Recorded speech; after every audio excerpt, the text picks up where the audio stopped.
과거는 현재를 발전시키고 미래를 가늠할 수 있는 기반이기에 우리는 과거를 탐구합니다.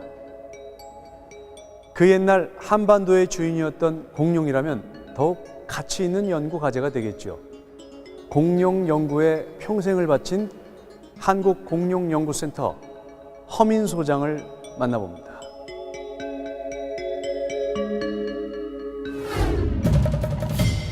우리나라 시대가 공룡 말긴 백악기 때 그걸 발견되기 때문에 먹기인 종류 다 이미 멸종했을 때 그런데 우리나라만큼은 다양한 종이 나왔네요. 이거는 당시 우리나라가 환경이 좋지 않은 그런 곳곳에 화산이 폭발하고 이럴 때 그들이 물을 먹기 위해서 아니면 그런 공급처로서 역할을 했기 때문에 한반도에 마지막으로 몰려드는 거죠. 그래서 결국 우리는 이제 백악기 공룡이 뭐 파라다이스다 이렇게 이야기합니다. 한반도.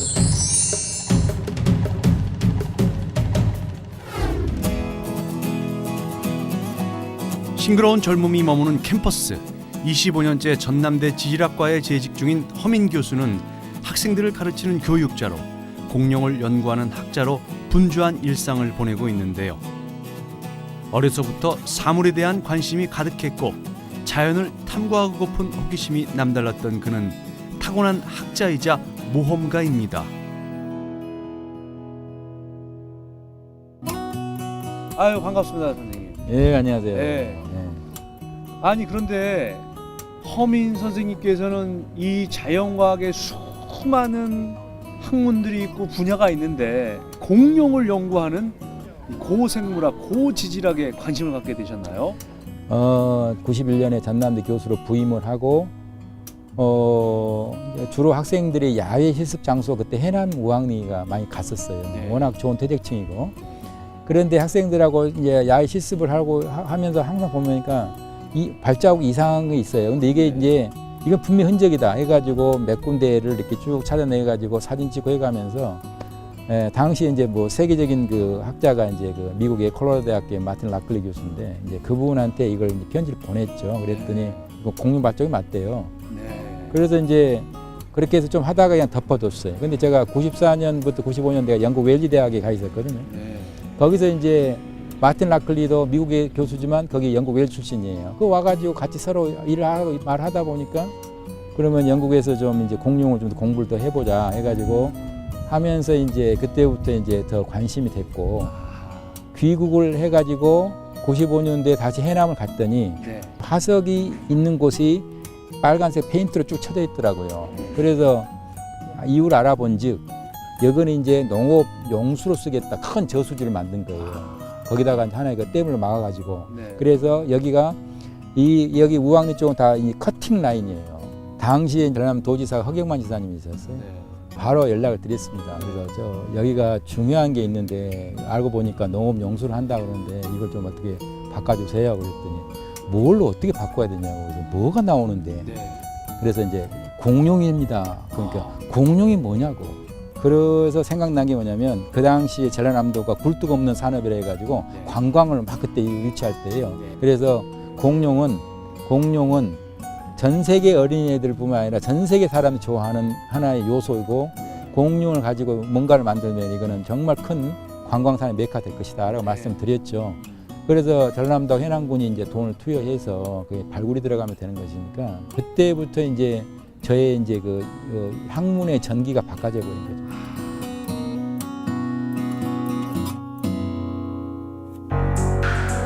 한반도 공룡 연구에 초석을 연 허민 교수는 전남 해남을 시작으로 화순과 보성, 여수 등 남해안 곳곳에 남아있는 백악기 시대 공룡의 흔적을 밝혀내는 일에 20여 년을 바쳤습니다. 전남대 안에 자리한 한국공룡연구센터에선 허 교수를 비롯한 연구자들이 한반도의 공룡 화석을 체계적으로 연구하고 그로부터 역사의 흔적을 찾는 작업을 하고 있는데요. 관심과 믿음, 인내를 바탕으로 1억 6천만 년 전의 과거가 되살아났습니다.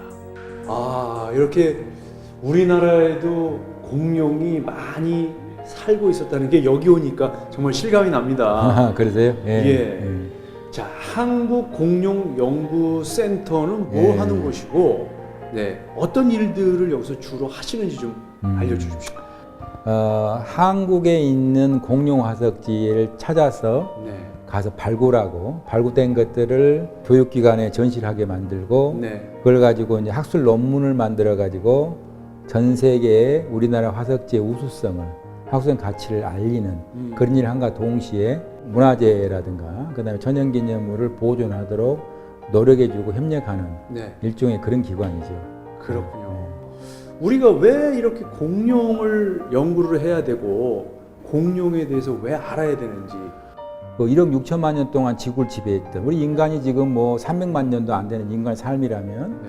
그 중생대 때 그 지구를 지배했던 그러면서도 종류는 이루 말할 수 없는 엄청난 종류가 있고 그런 것들에 대해서는 우리가 이제 과거를 본다는 거예요. 그렇지만은 과거를 보면은 그들이 살고 있는 환경을 우리가 알잖아요. 네. 과거의 환경 안다는 것은 현재 지금 날로 지금 이상고온이라든가 그다음 지구 온난화 치닫고 있는 미래의 지구 환경에 대해서 미리 예견하는 그 과거를 통해서 미래를 아는 그런 그 하나의 단계죠. 그러니까 학적으로 보면은 어떠한 그 40억 년 지구 역사에서 생물체의 진화의 맥을 또 연결해 주는 것이 하나 있고 네. 그다음에 또 하나는 이제 그 과거를 보면서 미래의 지구에 대한 그 공부를 하고 예견하는 그 중요한 그 연구죠. 거기다가 이제 하나를 더 붙이면 우리가 역사적으로 봤을 때 지구에 살던 생물들이 갑자기 멸종하고 네. 갑자기 또 새로운 걸로 바꿔지는 그런 현상을 우리가 경험했잖아요. 또 인간 이후의 세대에 대한 그 인간 이후의 어떤 다른 생물체에 대한 우리의 새로운 이야기를 끄집어낼 수 있고 또 하나는 뭐냐면 지구 외에 우리가 지금 화성에 가가지고 지금 거기에 있는 그 생물체 있니 없니 논의하고 있잖아요. 네. 그리고 또 전혀 모르는 미지의 그 어떤 그 행성에 대해서 하나의 연구할 수 있는 근간을 또 마련해 주는 것이죠.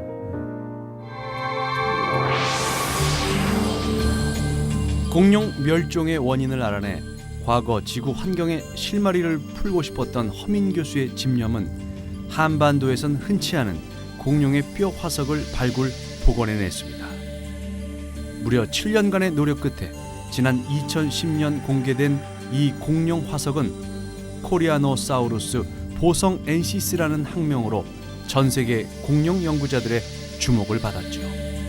와, 교수님 이게 코리아노사우루스입니까? 예, 그렇습니다. 와, 네. 정말 작지만 야무지게 생겼네요. 네, 여기 뭐 참 그 우리가 보통 티라노사우루스 같이 네. 유명하지만 이 코리아노사우루스도 전 세계 공룡 목록에 들어 있는 아주 세계인들이 함께하는 그런 종류입니다. 이제 그렇군요. 네, 이름도 이제 코리아노사우루스 붙인 게 그래도 한국 공룡이라는 것을 이제 주로 이제 했었고 이게 지금 전남 보성에 있는 공룡알 산지에서 나온 그 공룡 뼈로서 복원한 것이고 네. 이게 지금 전 세계 인터넷에 좀 더 들어가 있습니다. 그렇군요. 어떻게 모양이 어떻게 괜찮은가요? 아주 날렵하고 뭔가 힘 있는 것 같은 우리 민족 같은 네. 그런 느낌입니다. 마치 이제 얼뜻 보기에는 뭐 굉장히 그 사나운 종 같이 보이지만 얘는 이제 초식 공룡입니다. 네. 초식 공룡이고 얘들이 우리 학생들이 좋아하는 힙실로포돈의 종류 가운데서도 이제 또 특별한 코리아노사우루스 이름 붙인 거죠. 그렇군요. 대부분 보면은 이렇게 이제 그 뒷발로 두 발로 걸어 다니는 종류들이 이 종인데 이 코리아노사우루스만큼은 특징적으로 앞다리 길어요. 그래서 앞에서 뭔가를 앞다리를 이용해서 땅을 팠거나 아니면 뭔가를 행위를 했지 않았느냐 하는 것이 밝혀진 전 세계적으로 아주 유명한 친구입니다. 그렇군요. 예. 이렇게 우리나라의 공룡, 한국의 공룡이 왜 중요한지 이 세계의 뭐 공룡 산지도 많을 텐데 말이죠. 예. 또 특징이 있다면 무엇인지 좀 말씀해 주십시오. 이 남해안 공룡 화석지를 유네스코 세계유산 지금 잔병 목록에 지금 등록돼 있어요. 네. 그리고 이걸 이제 세계유산을 하기 위해서 지금 계속 노력 중에 있는 거죠. 이 이야기는 뭐냐면 세계유산이 되려면 그 화석이나 그 유물이 전 세계 하나밖에 없는 유일한 게 돼야 됩니다. 그런데 이제 우리나라는 몽골의 중국 같이 뼈보다는 네. 이 발자국이 세계적으로 가장 많은 분포를 갖고 있어요. 거기에 이런 공룡도 있지만은 발자국 있지만은 날아다니는 그때 당시에 그 익룡의 네. 발자국이 세계에서 가장 크고 가장 많고 그 다음에 이제 그 당시의 새의 발자국이 우리나라가 가장 많기 때문에 우리나라는 발자국의 천국이라 합니다. 근데 이걸 이제 또 상대 보면은 우리나라 시대가 거의 공룡 말긴 백악기 때 그로 발견되기 때문에 네. 남미, 북미 대륙에는 많은 먹기인 종류 다 이미 멸종했을 때예요. 네. 그런데 우리나라만큼은 다양한 종이 나왔느냐? 이거는 당시 우리나라가 크고 작은 호수들이 많이 있었고, 그 다음에 그런 이 환경이 좋지 않은 그런 곳곳에 화산이 폭발하고 이럴 때 그들이 물을 먹기 위해서 아니면 그런 공급처로서 역할을 했기 때문에 한반도에 마지막으로 몰려드는 거죠. 그래서 그걸 우리는 이제 백악기 공룡의 뭐 파라다이스다 뭐 이렇게 이야기합니다. 한반도가. 그래서 허민 교수의 지극한 열정 덕분에 불과 20여 년 만에 한국의 공룡 연구 수준은 세계적 반열에 올라섰고 세계는 한반도의 공룡에 주목하고 있습니다. 사소한 흔적과 작은 실마리를 통해 과거를 유추해야 하는 공룡 연구는 과학적 지식을 바탕으로 무한한 상상력을 펼쳐야 하는 작업. 허민 교수는 자신의 경험과 지식을 나누는 일을 즐겨 하는데요. 보다 많은 이들이 공룡에 관심을 갖고 공룡 연구의 저변이 확대되길 바라기 때문입니다.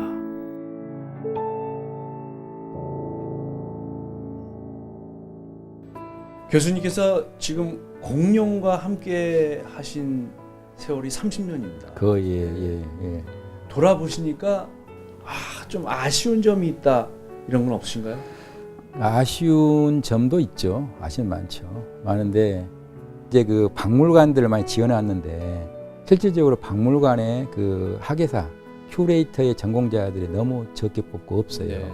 한두 명 정도로 해서는 안 됩니다. 박물관 규모는 엄청나게 큰데 네.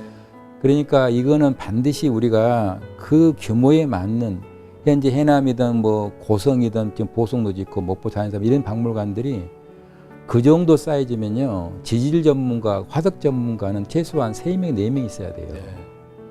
그러니까 그런 사람에 의해 가지고 거기를 다시 연구를 더 해야 되고 또 새롭게 자꾸 그 발견되고 이걸 발견된 걸 다시 전시를 또 해서 전시를 네. 바꿔줘야 되잖아요. 네. 이런 새롭게 탈바꿈되는 것들 계속 해야 하는 것이 바로 연구자들입니다. 그렇겠죠. 그거는 정말 아쉬워요. 지금도 지자체 장들은 정말 이걸 생각해 주셔야 돼요. 하드웨어가 있으면 소프트가 중요한 것이죠. 그렇겠죠. 알겠습니다. 앞으로 이런 일만은 꼭 한번 해보고 싶다 하는 꿈이 있으시다면요. 저는 이제 현재 하고 있는 것 중에 하나가 또 발굴 연구 외에 세 다른 축 하나가 어떤 그 유네스코로서 이 화석지라든가 이 지질유산을 명품을 만들어 가지고 세계인에게 이렇게 오게 만들고 네. 그 다음에 이것을 이제 세계화시키는 그런 작업을 내가 하고자 하는 걸 좀 이제 하고 있죠. 그러니까 지금 조금 이 남현 화석지가 세계유산에 가는 길에 조금 지금 중단된 상태나 마찬가지거든요. 네. 근데 저는 도와주신다면 제가 10년이 걸리든 20년이 걸리든 반드시 세계유산을 하고 싶다. 이것이 저의 마지막 꿈이고 내가 자손들에게 물려줄 내가 하나의 내 어떤 책임이라고 할까요? 사명이라고 생각합니다.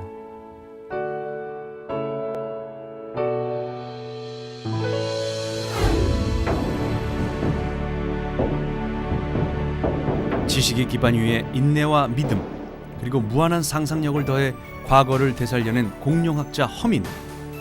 그가 이뤄낸 성과는 헌신과 열정의 결과였고 세계 100대 과학자에 그의 이름을 올릴 만큼 가치 있는 것이었습니다. 명루진이 만난 허민 교수는 집념과 끈기로 1억 년 전 과거에서 미래를 발굴해내는 한반도 공룡 연구의 진정한 대가였습니다.